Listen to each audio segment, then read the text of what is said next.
Hey, what's up everyone, Ollie here. So size doesn't matter, and I definitely think that's the case with the new iPad mini.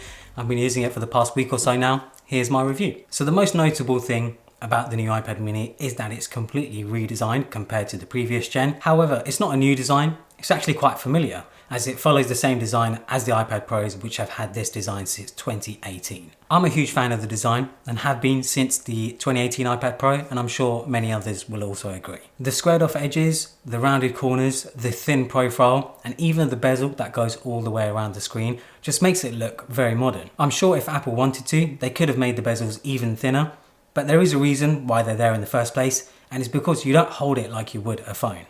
An iPad is usually a two-handed device, one hand holding the thing and the other touching the screen. When you're holding it, your thumb naturally rests on the edge of the screen, on the bezel, and if the bezel was any thinner, you would end up getting a lot of accidental touches, which would be very frustrating. There's also Touch ID now built into the sleep wake button, which is awesome. I'm a huge fan of Touch ID. The volume buttons have also been moved up to the top, because now there's second gen Apple Pencil support. It can magnetically attach to the side of the iPad and charge it too, just like the iPad Pro. So the size of it is actually smaller compared to the previous iPad mini, but what's impressive is that the screen is actually bigger. The screen is now 8.3 inches compared to the previous gen 7.9 inches. Here is a size comparison. First we have the 11-inch iPad Pro, then the iPad mini, then an iPhone 13 Pro. You could wrap your hand around it if your hands are big enough, but I've actually found it more comfortable to hold it like this. The screen. So after getting used to 120Hz ProMotion on the iPad Pro and the iPhone 13 Pro, I'll be honest, I've been a bit spoiled because now the iPad mini screen just doesn't seem as fluid or as nice as those displays. But I realized I needed to change perspective because this iPad mini is much cheaper than the iPad Pros and the iPhone 13 Pros. So it makes sense that it doesn't have ProMotion. And I feel like the people who it's targeting as well aren't sort of pro users, you could say. If a pro user wants a pro model, they will most likely go with the pro models.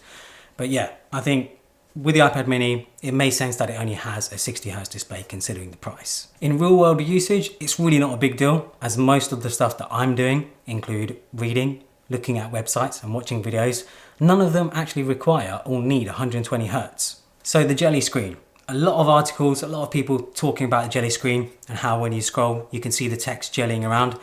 And I'll be honest, I think it's just being blown way out of proportion. If it wasn't for those articles and for the people bringing it up, I would not have even noticed the jelly screen, mainly because when you're scrolling through something, you're not paying attention to actually what's on the screen. You wait till it stopped scrolling and then you read or look at the images. And that's really where you're going to use iPad mini. You're not going to be looking to see very closely if the text is jellying up and down. And it's also just a part of LCD displays. It's naturally what happens with LCD displays. So yeah, I personally think it's being blown way out of proportion, and it definitely should not put you off buying an iPad mini. My main use case for this device is a content consumption device, and I think that's where the iPad mini excels. Watching videos, especially YouTube or Netflix, is a great experience. It's also great to whip out an iPad mini on a flight, as it doesn't take up anywhere near as much room as the other iPads do. Browsing websites is as good as you'd expect, and I love using apps like Pinterest to browse for inspiration. I also love to do photography, so now that the iPad mini has USB-C, it makes it much easier to move raw photos over from my mirrorless camera. It works well as an ebook reader too. I use the Kindle app to read books, and the size of the iPad mini is ideal for reading. It can easily be one-handed. With second gen Apple Pencil support, you can now do everything you can do on an iPad Pro. It's seriously awesome and is ideal for heavy Apple Pencil users. It now becomes a great note-taking machine and a drawing pad for those who love to get artistic in apps like Procreate. iPadOS. So it is now running iPadOS, so you can have multiple apps open side by side. Granted, they are much smaller, so I'm not sure if it will be the best experience. It really depends on the apps you're using and multitasking. One of my favorite features in iPadOS, and seems to be just limited to the iPad mini, is being able to split the keyboard into two, so you can almost use it like a big phone. It makes two-handed typing much easier, and you can keep the iPad in portrait orientation to type, but you can also have the keyboard as just one small little keyboard and use your thumb to type like you would on a phone. Just works incredibly well on the iPad mini. I also think the iPad mini is a sleeper when it comes to gaming. If you like gaming, if you like playing iPad games and stuff, the iPad mini is perfect for that. One of my favorite games is Kingdom Rush, and it works really well on the iPad mini, mainly because of that new A15 chip. Most people shouldn't have any issue running most of the games on the App Store. You can of course also pair up a controller and enjoy games that way as well. The A15 Bionic. So I actually went from an iPad mini 4 to the iPad mini 6, I guess you could call it. And the iPad mini 4 had an A8 processor, so this now has an A15.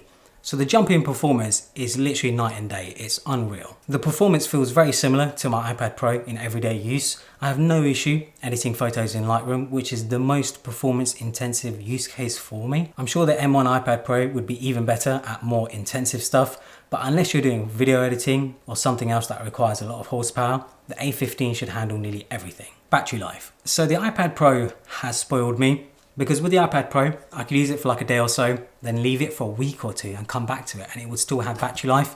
With the iPad mini, that isn't the case. You know, you can get 1-2 days of heavy usage out of it, but most likely if you're using it very heavily in the day, you will need to charge it at the end of the day. And if you come back to it in a week, you will most likely find it dead. It makes sense, it's a smaller iPad, the battery in it is much smaller and it's just not going to last as long.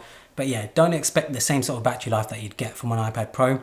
But really, if you can get 1 day of heavy usage out of it, I don't see an issue with it. It makes sense because you can just plug it in when you go to sleep. So who's it for? I think most people considering an iPad mini already have a use case. They already know what they're going to use it for, whether it be consuming content, reading stuff, videos, whatever else, whether it be taking notes, using it to make art in Procreate.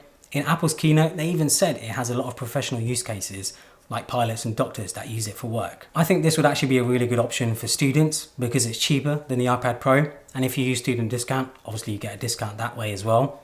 It's smaller in size, which makes it extremely portable between lectures. And because of the Apple Pencil Gen 2 support, you'll have a great note-taking experience as well. The iPad mini is actually my favorite iPad. Even though the iPad Pro has better battery life, bigger screen, better screen, and obviously has the M1 chip, I would sacrifice all of that just to have the smaller form factor of the iPad mini. I much prefer this smaller form factor, especially when out and about. It just makes a lot of sense for me. I primarily use a MacBook Pro for all of my professional work anyway, when it comes to things like video editing, coding, design, stuff like that. I much prefer doing that on a MacBook because of Mac apps. So for me, the iPad mini is like an in-between an iPhone and a MacBook. An iPad Pro just doesn't really make sense because an 11-inch or 12.9 inch is just so close to the size of a 13-inch MacBook Pro. So this is going to be my main iPad going forward. Hopefully you guys enjoy this review. Follow me on Instagram and Twitter and subscribe for more. Boom. Good. Doon, doon, doon.